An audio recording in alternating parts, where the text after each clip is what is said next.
Pakistan international airlines का एक छोटा जहाज ग्वादर एयरपोर्ट पर टेक ऑफ के लिए बिल्कुल तैयार था। हमेशा की तरह ये एक रूटीन फ्लाइट थी, पर आज का दिन पाकिस्तानी अथॉरिटीज के लिए किसी भी तरह से नॉर्मल नहीं था, क्योंकि उस वक्त किसी को भी मालूम नहीं था कि जहाज में 3 हाईजैकर्स भी सफर कर रहे हैं। अचानक इत्तला मिली कि एक जहाज हाईजैक हुआ है। अगले चंद घंटों में PIA की फ्लाइट 544 नेशनल और इंटरनेशनल मीडिया की हेडलाइंस बनने वाली थी। पाकिस्तान, जिसको सिर्फ 3 दिनों के बाद अपना पहला न्यूक्लियर टेस्ट करना था, उनके लिए ये PIA की फ्लाइट 544 अगले कई घंटों के लिए इंतहाई मुश्किल वक्त लेकर आई। इतना मुश्किल कि पाकिस्तान को मजबूरन इंडिया का फ्लैग लहराना पड़ गया। ज़ेम TV की वीडियोस में एक बार फिर से खुशामदीद। नाजरीन, ये 25 मई 1998 की शाम थी। पाकिस्तान इंटरनेशनल एयरलाइंस या फिर PIA की फ्लाइट 544 बलूचिस्तान के शहर तुर्बत से टेक ऑफ हुई और ग्वादर इंटरनेशनल एयरपोर्ट पर लैंड हुई। ये PIA का छोटा फोकर F-27 एयरक्राफ्ट था, जिसका ग्वादर एयरपोर्ट पर सिर्फ 20 मिनट का स्टे था। यहाँ 3 पैसेंजर्स उतर गए और एक नया पैसेंजर ऑन बोर्ड हो गया। अब जहाज में टोटल 27 पैसेंजर्स और 5 क्रू मेंबर्स मौजूद थे। पैसेंजर बोर्डिंग के बाद जहाज ने शाम के 5:55 पर टेक ऑफ किया और अब इसका अगला और final stop Karachi international airport था, जहां उसे ठीक 1 घंटे के बाद यानी 6:55 पर लैंड करना था। ग्वादर एयरपोर्ट से टेक ऑफ किए अभी चंद मिनट ही गुजरे थे कि एक पैसेंजर उठा और कॉकपिट की तरफ जाने लगा, जिस पर एयर होस्टेस ने उसको रोकना चाहा, लेकिन वो शख्स एयर होस्टेस को धक्का देकर कॉकपिट के अंदर जाने में कामयाब हो गया। आपको यहाँ बताते चलें कि जिस वक्त PIA की फ्लाइट 544 में ये सब कुछ हो रहा था, उसके 3 दिनों के बाद यानी 28 मई 1998 वाले दिन पाकिस्तान को अपना पहला न्यूक्लियर टेस्ट बलूचिस्तान प्रोविंस की चगाई डिस्ट्रिक्ट की पहाड़ियों पे करना था।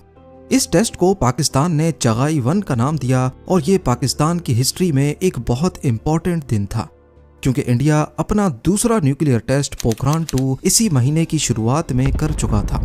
दुनिया की नज़र में पाकिस्तान न्यूक्लियर रेस में ऑलरेडी 24 साल पीछे था, क्योंकि इंडिया ने अपना पहला न्यूक्लियर टेस्ट पोखरान 1 1974 में किया। यही वजह है कि अपने पहले न्यूक्लियर टेस्ट से पहले पाकिस्तान किसी किस्म की गड़बड़ नहीं चाहता था, लेकिन ना चाहते हुए भी जिसका डर था वही हुआ। उधर PIA फ्लाइट 544 के कॉकपिट में जबरदस्ती घुसने वाले शख्स ने अपना पिस्टल निकाला और पायलट को कहा कि जहाज हाईजैक कर लिया गया है। पैसेंजर केबिन में हाईजैकर्स के 2 और साथी भी थे। जब उन्होंने देखा कि पायलट काबू हो चुका है, तो वो अपनी सीट से उठे और वेपन्स के जोर पे तमाम पैसेंजर्स को हॉस्टेज बना लिया। हाईजैकर्स ने सारे पैसेंजर्स को वार्निंग दी कि चालाकी दिखाने की सूरत में जहाज को बॉम्ब से उड़ा दिया जाएगा, जो इनमें से एक ने अपने जिस्म पे बांधा हुआ है। अभी किसी को कुछ समझ आता, इतने में पायलट ने भी अनाउंसमेंट करके इस बात की कंफर्मेशन कर दी। PK 544 के कैबिन क्रू की बात की जाए तो उसमें pilot captain Uzair Khan, copilot first officer Mohammad Faisal, जबकि 2 एयर होस्टेस खालिदा अफरीदी और अस्मा ईरानी समेत एक ग्राउंड इंजीनियर सज्जाद चौधरी भी शामिल थे। तीनों हाईजैकर्स बज़ाहिर पढ़े लिखे नहीं लगते थे। उन्होंने शलवार कमीज पहन रखी थी और क्योंकि वो तुर्बत से बोर्ड हुए हैं, तो इस बात के काफी चांसेस थे कि इनका ताल्लुक भी बलूचिस्तान प्रोविंस से है। पर आखिर हाईजैकर्स की डिमांड क्या थी?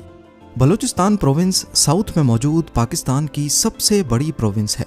ब्रिटिश इंडिया के दौर से ही यहाँ के कुछ कबीले अपना अलग मुल्क चाहते थे, लेकिन 1947 में पाकिस्तान और इंडिया का पार्टीशन हो गया और बलूचिस्तान को पाकिस्तान की प्रोविंस डिक्लेयर कर दिया गया।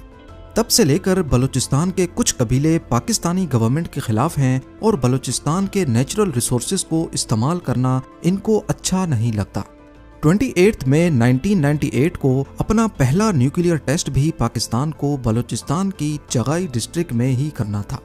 रिपोर्ट्स के मुताबिक यहाँ की लोकल पॉपुलेशन को खतरा था कि अगर न्यूक्लियर टेस्टिंग इस एरिया में हुई तो इनको इसके भयानक नताइज भुगतने पड़ेंगे। पर दूसरी तरफ पाकिस्तानी गवर्नमेंट का पॉइंट है कि यहाँ गिने चुने लोग ही रहते थे, जिनको न्यूक्लियर टेस्टिंग से पहले ही दूसरे एरियाज में शिफ्ट कर दिया गया था। बस इसी कॉन्फ्लिक्ट को लेकर ये बात बलोच इंसर्जेंट्स को अच्छी नहीं लगी और अपनी आवाज उठाने के लिए ही उन्होंने सिर्फ 3 दिन पहले PIA की फ्लाइट 544 को हाईजैक किया था। उधर कॉकपिट में मौजूद हाईजैकर ने कैप्टन उजैर खान से डिमांड की कि प्लेन को कराची के बजाय सीधा इंडिया के कैपिटल न्यू दिल्ली लेकर जाए। हाईजैकर्स ने ये डिमांड क्यों की थी? ऐसा माना जाता है कि शायद उनको इंडिया में लैंड करके पूरी दुनिया की अटेंशन अपनी तरफ लानी थी। उनका ख्याल था कि हम पाकिस्तान गवर्नमेंट के खिलाफ हैं तो शायद हमें इंडिया में सॉफ्ट कॉर्नर मिल जाएगा, क्योंकि ऐसा ही एक वाकया 5 साल पहले 1993 में हो चुका था। इंडियन एयरलाइंस फ्लाइट 439 दिल्ली से मद्रास की तरफ जा रही थी जब उसको एक सिख ट्रक ड्राइवर ने अकेले हाईजैक किया था।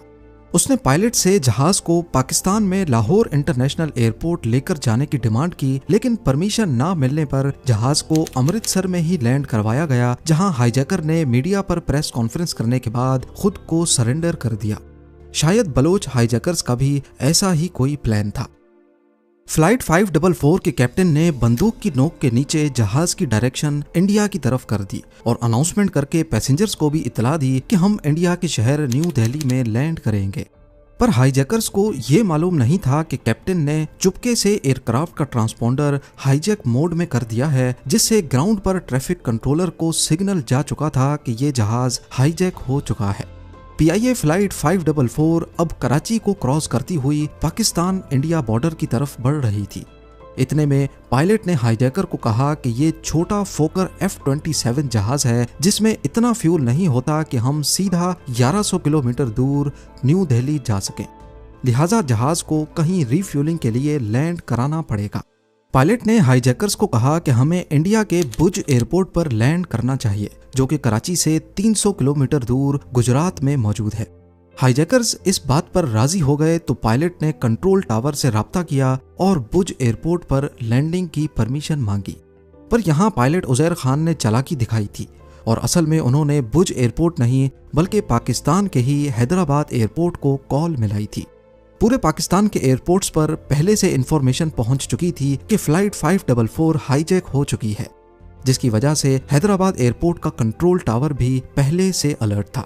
आगे से हैदराबाद एयरपोर्ट की अथॉरिटीज ने भी खुद को भुज एयरपोर्ट ही जाहिर करते हुए कैप्टन को लैंडिंग की परमिशन दे दी। इस वक्त रात हो चुकी थी और अब पूरे हैदराबाद में इमरजेंसी डिक्लेयर हो गई कि एक जहाज हाईजैक हो चुका है जो कुछ ही देर में हैदराबाद एयरपोर्ट पे लैंड करेगा। और सबसे बड़ा मसला ये था कि हाईजैकर्स इस एयरपोर्ट को इंडिया का भुज एयरपोर्ट समझ रहे हैं।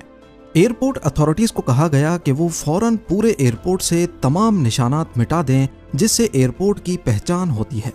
एयरपोर्ट अथॉरिटीज ने टर्मिनल बिल्डिंग पे लिखा हुआ हैदराबाद का नाम छुपा दिया, पूरे एयरपोर्ट से साइन बोर्ड्स हटा दिए, लाइट्स ऑफ कर दी और यहाँ तक के बिल्डिंग पे लगे पाकिस्तान के झंडे को हटाकर इंडिया का झंडा भी लहरा दिया गया।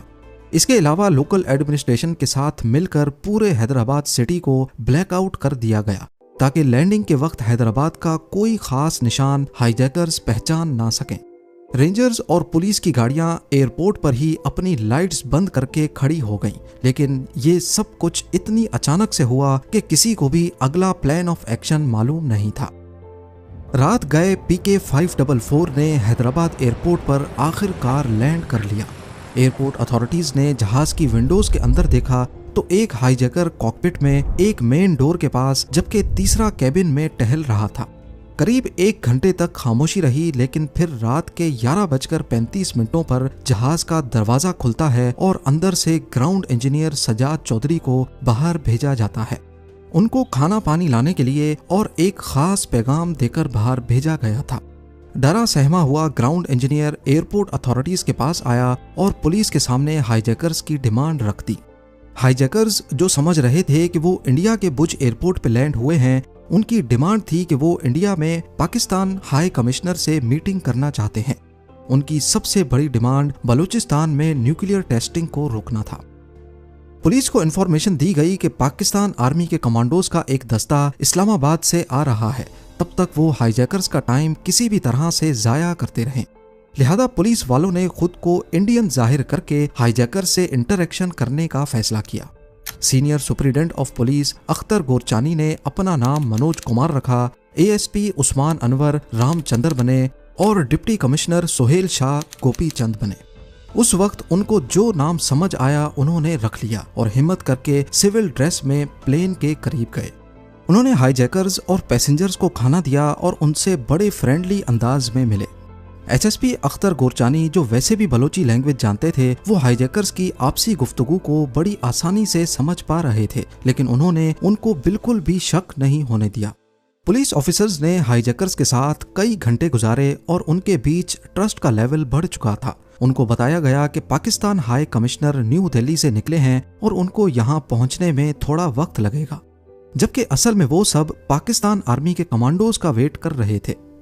SSP ने अपने इंटरव्यू में बताया कि सुबह होने में सिर्फ 2 घंटे बचे थे, लेकिन आर्मी कमांडोज का कोई अता पता नहीं था। अब मैं उनको बार बार कह रहा हूं कि यार अब कमांडोज किस वक्त आएंगे, ये कोई हद हो गई है। मतलब 5 घंटे गुजर गए हैं, अब थोड़ी देर में घंटे 2 बाद यहाँ फजर की अज़ानें शुरू हो जाएंगी। लिहाजा हाईजैकर्स के साथ जब ट्रस्ट लेवल काफी हद तक बढ़ गया तो दोनों पुलिस ऑफिसर्स और एक डिप्टी कमिश्नर ने खुद ही एक्शन करने का फैसला किया। एक मौके पर तीनों ने एक साथ हाईजैकर्स पर झपटा मारा और उनको काबू करके उनसे वेपन्स छीन लिए। बाद में मालूम पड़ा कि उनके पास कोई बॉम्ब भी नहीं था। तीनों हाईजैकर्स का असल नाम शाह सवार बलोच, साबिर बलोच और साबिर रिंद बताया गया, जबकि वो प्लेन में जमाल हुसैन, अनवर हुसैन और गुलाम हुसैन के नामों से ट्रैवल कर रहे थे। इस पूरे क्लाइमेक्स में कोई कैजुअल्टी नहीं हुई और तमाम पैसेंजर्स को सेफली वापस उसी जहाज में कराची रवाना कर दिया गया।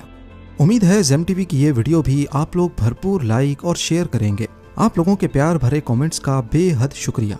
मिलते हैं अगली शानदार वीडियो में।